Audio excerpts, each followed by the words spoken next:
کہ ابھی ابھی یہ خبر آ رہی ہے، پاکستان کے army chief general Syed Asim Munir نے علماء مشائخ کانفرنس سے خطاب کیا ہے، جس میں انہوں نے یہ کہا ہے who do not recognize شریعت and constitution are not Pakistani. ساتھ میں ان کا یہ بھی کہنا ہے کہ جو کشمیر ہے وہ unfinished ایجنڈا ہے۔ کشمیر کا تو کیا کیا جا سکتا ہے، جنگ ہی لڑ لیں۔ انہوں نے تو جو کرنا تھا کر دیا، مودی حکومت نے جو کرنا تھا وہ کر دیا کشمیر کو۔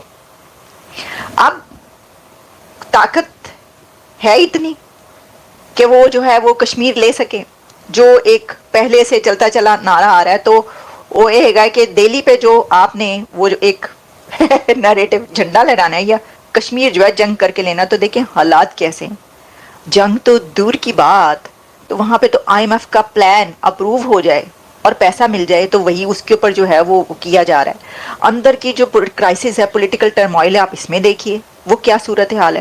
تو میں یہ سمجھتی ہوں کہ یہ جو کشمیر کا اب نعرہ ہے یہ آؤٹ ڈیٹڈ ہو چکا ہے۔ اس کی وجہ یہ ہے کہ یہ پاکستان بھی بہت اچھے طریقے سے جانتا ہے کہ کچھ نہیں کر سکتے، بہ جاؤ آرام نال، ایک ٹانگ پہ کھڑے ہونے سے لے کر، نہیں دو ٹانگوں پہ کھڑے ہونے سے لے کر ہر جمعے کے روز 20 منٹ کے لیے، اور اب تک اتنے سالوں میں کی کر لیتا تو پائیں دوستوں تو صحیح آپ نے کیا کیا جو اب آپ کریں گے۔ دیکھیں میں سمجھتی ہوں کہ یہ تو بہرحال یہ جو ہے نا بات، اس میں یہ ہے کہ یہ تو ہوتا ہی ہے، یہ تو کہنا ہی ہوتا ہے، اور اس کے بغیر جو ہے وہ کام نہیں چلتا۔ یہ تو کیا نہیں ہونا، جس طرح ابھی انڈیا کے پرائم منسٹر نریندر مودی صاحب نے وہ جو باتیں کی تھی وہاں پر کی تھی نا، ہاں وہ کارگل کے موقع پر کیا کیا کہا ہے انہوں نے کہا کہ اب بھول جاؤ، تو ایگزیکٹلی جو ہے وہ جنرل صاحب بھی وہ یہی کہہ رہے ہیں کہ نہیں بھولنے کہ ہم یہ جو ہے یہ انفینشڈ ہے، اس کو جو ہے وہ کر کے رہنا ہے۔ The Kashmir issue is an unfinished agenda of the partition of India and Pakistan. General صاحب نے کہا ہے کہ those who claim that they buried the two nation theory in the bay of Bengal where are they now. یہ ان کا کہنے کا مطلب کیا ہے میں ایگزیکٹلی نہیں جانتی کہ انہوں نے اس کے، لیکن ان کا جو ابھی ہوا ایسا لگتا ہے کہ جو ابھی بنگلہ دیش میں ہوا ہے وہ جو ہے نا وہ انکریج کر رہا ہے۔ مطلب ظاہر ہے کہ جو دیکھ لیں، کہہ رہے ہیں بنگلہ دیش سے دیکھ لیں کیا ہوا ہے وہاں پر، تو جو لوگ یہ کہتے تھے کہ جی ٹو نیشن تھیوری جو ہے وہ ہم نے بے آف بنگال میں کر دی، وہ اب کہاں پر ہیں ٹو نیشن تھیوری، وہ یہ بات کر رہے ہیں۔ دیکھیں وہ سارے مسلمان تو وہاں پر چھوڑا ہے، کتنے کروڑ مسلمان، 23-25 کروڑ مسلمان وہاں پر ہیں، اور وہ سب ہم وہاں پر چھوڑا ہے۔ تو ٹو نیشن تھیوری تو یہ تھی کہ ان کو لے کر آتے پاکستان میں لے کر جاتے، وہ تو ان کو تو انڈیا چھوڑا ہے۔ لیکن اس میں انہوں نے کہا ہے the Kashmir is an unfinished agenda of the partition of India and Pakistan. تو ظاہر ہے کہ اگر پاکستان کا آرمی چیف یہ کہہ رہا ہے تو اس کا مطلب ہے کہ اس نے یہ انڈیا کو کہا ہے، اس نے یہ بھارت کو کہا ہے، پاکستان کے آرمی چیف نے، کہ کشمیر جو ہے وہ ابھی باقی ہے، اس کا کچھ نہ کچھ کرنا ہے۔ تو اس کے اوپر کیا کہیں، چلیں معاف کر دیں، آگے چلتے ہیں جناب۔ جو جنرل صاحب نے یہ بات کی ہے کہ جو شریعت نہیں مانتے وہ پاکستانی نہیں ہیں، تو مسئلہ یہ ہے کہ ایک تو یہ وہاں پہ بڑا ہی ایک کامن ٹرینڈ ہے کسی کو بھی پاکستانی نہ قرار دینا، اور اس کا مطلب پتہ کیا ہوتا ہے، جب آپ یہ کہتے ہیں نا کہ وہ پاکستانی نہیں، تو اس کا مطلب ہوتا ہے کہ وہ غدار ہے، ٹھیک ہے۔ تو جو شریعت نہیں مانتا وہ غدار ہے۔ اب شریعت مان کر وہاں پر جو لوگ شریعت مانتے ہیں وہ کیا کر رہے ہیں، وہ پاکستان میں دھڑا دھڑ خود کچھ دھماکے کر رہے ہیں۔ خود کچھ دھماکے والے کرنے کون ہیں؟ شریعت کو ماننا تو طالبان کی آئیڈیالوجی ہے۔ میرا تو سوال یہ ہے کہ شریعت کو کون مانتا ہے؟ تو اینج کرو تسی کہ نا یہ قصہ ہی مکائیں، آپ یہ کہیں کہ جناب شریعت لاگو کریں، شریعت نافذ کر دیں، سر جی جنرل صاحب شریعت نافذ کریں آپ پاکستان میں، اور کہیں کہ آج سے اب جو شریعت نہیں مانے گا اس کا سرتن سے جدا۔ لیکن شریعت تو پھر اگر ماننی ہے تو پورے طریقے سے مانیں، اس کو لاگو کر دیں آپ۔ شریعت ہے کس چڑیا کا نام، آپ پتہ تو چلے لوگوں کو، ذرا لوگوں کو پتہ نہ چلے، لوگوں کو لگ پتہ جائے۔ تو جو بم پھٹ رہے ہیں وہ شریعت مانتے ہیں، افغانستان میں طالبان جو کچھ کریں وہ شریعت مانتے ہیں، وہ طالبان جو پاکستان پہ حملے کر رہے ہیں وہ بھی شریعت مانتے ہیں۔ تو جو پاکستان کے خلاف سب سے زیادہ کام کر رہے ہیں وہ شریعت کے نام پر ہی کر رہے ہیں، تو وہ سب پاکستانی ہوئے، وہ سب پاکستانی اور غدار نہیں ہیں۔ لیکن وہ تمام لوگ جو کہ ملک کے اندر ہیں، وہ اگر ایسی کوئی انہوں نے حرکت کر دی اور انہوں نے کہا نہیں یہ شریعت جو ہے یہ آؤٹ ڈیٹڈ جو ہے، بہت ساری آئیڈیالوجیز اور فلسفیز، تو دیکھیں اس ایرا میں شریعت کا لاگو کرنا کیا، میرا سوال ہے जनरल साहब या कोई ये कहेगा पाकिस्तान में शरीयत लागू करो? नहीं कहेंगे ना, लागू भी नहीं करेंगे ना, वैसे कुछ पता नहीं होता किसी चीज का, वक्त का कुछ पता नहीं होता, तो नहीं कहेंगे ना शरीयत लागू करने को। क्यों नहीं कहेंगे?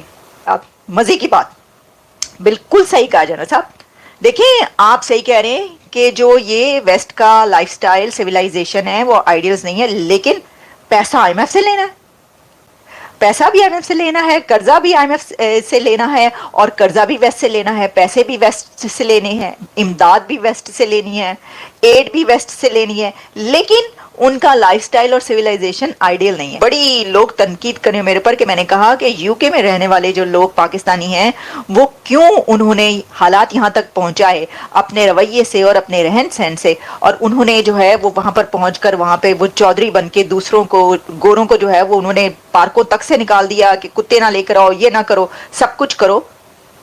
ये यही है कि आप कहते हैं आप उस मुल्क में रहते हैं, इन मुल्कों में रहते हैं, और आप कहते हैं कि इनकी सिविलाइजेशन और इनका लाइफस्टाइल जो है नहीं, वो तो अच्छा नहीं है, वो नहीं अडॉप्ट करना, वो नहीं अपनाना।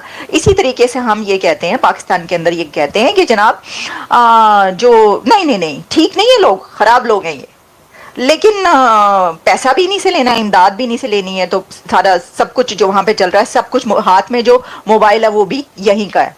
तो ये अब लोग जो हैं वो बहुत सारी सब कोर्ट्स हो रहे हैं हर जगह जहां पर लोग इसके ऊपर बात करें, बात तो होगी सर, ये तो बात तो होगी, ये तो होगा।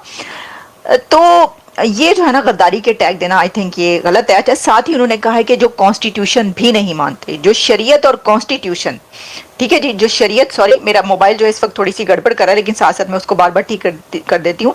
जो शरीयत और कॉन्स्टिट्यूशन नहीं मानते, जनरल साहब का कहना है वो पाकिस्तानी नहीं।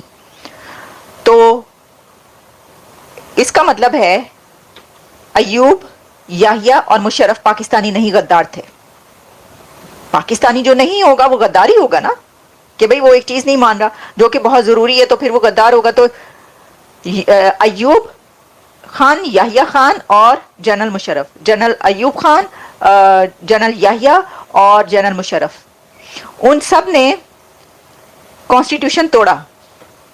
माशाल्लाह जिसने लगाया कॉन्स्टिट्यूशन तोड़कर लगाया ना, तो वो सब गद्दार हैं। अब इससे तो यही पता चलता है। अब हम क्या करें भाई, इस स्टेटमेंट से जो है वो हमें तो यही समझ में आ रही है कि अयूब भी गद्दार है, याहिया भी गद्दार है और मुशर्रफ भी गद्दार है। ना सबके सब गद्दार है। जनरल साहब की कहता है, तुसी की करता है, क्या कह दिया आपने? दोस्तों, बांग्लादेश में जिस तरह से शेख हसीना की जो सरकार गिरी है, उसके बाद जो भी वहाँ पर अभी आप देखिए दंगा फसाद हो रहा है, तो उसमें कहीं ना कहीं पाकिस्तान को एक बल मिल रहा है, और उस बल में उसके अंदर भी खुड़क मचनी चालू हो गई है, और वो भी सोच रहा है कि यार कुछ करना चाहिए। मतलब खाली पीली हम लोग यहाँ पे बैठे हुए हैं, हमें भी बयानबाजी करनी चाहिए, हमें भी एक बार मौका है फिर से भारत को एक बार घेरने का। और कहीं ना कहीं क्योंकि जिस तरह से अभी बांग्लादेशी भारत में घुसने का प्रयास कर रहे हैं, तो पाकिस्तान की भी कोशिश यही होगी कि किसी ना किसी उनके सहारे ये भी एक तरह से घुसपैठ को अंजाम दे, आतंकियों को जो है वो भारत के अंदर घुसाने का प्रयास करे। और अभी एक बार फिर से एक तरह से आग लगाई है ये जो इनके आर्मी चीफ है, उन्होंने ये बोलकर कि जो कश्मीर का मसला है वो अभी एक तरह से ख़त्म नहीं हुआ है, और जाहिर सी बात है इस पर हमारी नज़र है और हम इसको एक तरह से लेके रहेंगे। आपको याद होगा कि कमर जावेद बाजवा साहब ने अभी जब उनका टेन्योर ख़त्म हुआ था तो उन्होंने कहा था कि जो कश्मीर है उसको हम अभी भूल जाएं तो बेहतर होगा, क्योंकि पाकिस्तान के जो हालात हैं वो इतने ख़राब है कि ऐसे में कोई भी जंग ना पाकिस्तान अफोर्ड नहीं कर सकता। लेकिन पाकिस्तानियों के अंदर जो होती है ना, वो हमेशा चुल रहती है ना, उनके अंदर एक कीड़ा है जो हमेशा काटता रहता है। और अभी ये शरीयत कानून के बारे में बात करें कि भाई पाकिस्तान में शरीयत को लाना चाहिए, आप लाइए शरीयत, आप एक बार शरीयत कानून को लेकर आइए, उसके बाद पाकिस्तानियों को जो वहाँ के आम आवाम है उसको पता चलेगा कि शरीयत होती क्या है। लेकिन फिर आपको पूरी तरह से शरीयत के हिसाब से चलना पड़ेगा। जिस तरह की तस्वीरें हम आज की डेट में देखते हैं पाकिस्तान में, वो शरीयत लॉ के अंदर नहीं है। अगर आप शरीयत लाना चाहते तो आप लाइए और पूरी तरह से लाइए। जो भी फैसले होंगे फिर आपके शरीयत कानून के मुताबिक होंगे। आपकी आधी जनसंख्या इसी चीज़ में ख़त्म हो जाएगी जिस दिन आपके यहाँ पूरी तरह से शरीयत कानून लग जाएगी। लेकिन आप लोग दोगले हैं, आप लोग कुछ ऐसा नहीं करेंगे, आपको जो अच्छा लगेगा आप वही करने की कोशिश करेंगे और जनता को कहीं ना कहीं इसके अंदर घसीट लेंगे और जनता को उसके तहत जो उनकी ज़िंदगी है वो भी आप हराम कर देंगे। इसके अलावा और कुछ होने वाला नहीं है। रही बात कश्मीर की, तो भाई साहब कश्मीर का जो मुद्दा है ना, पहली बात तो छेड़ के ना आपकी तो वैसे आदत है, छेड़ते रहते बीच बीच में अपने जो भिखारी कौम है उसको थोड़ा बरगलाने के लिए आप ऐसा करते रहते हैं, लेकिन सोचना भी मत कि कश्मीर के अंदर कुछ भी आप कर पाएंगे। इस बार ना इतने रेले जाओगे ना कि पाकिस्तान का नामो निशान मिटना तय है। ये लिख कर ले लो आप। वीडियो को लाइक कीजिए, शेयर कीजिए और चैनल पर नए हैं तो चैनल को सब्सक्राइब ज़रूर कीजिए।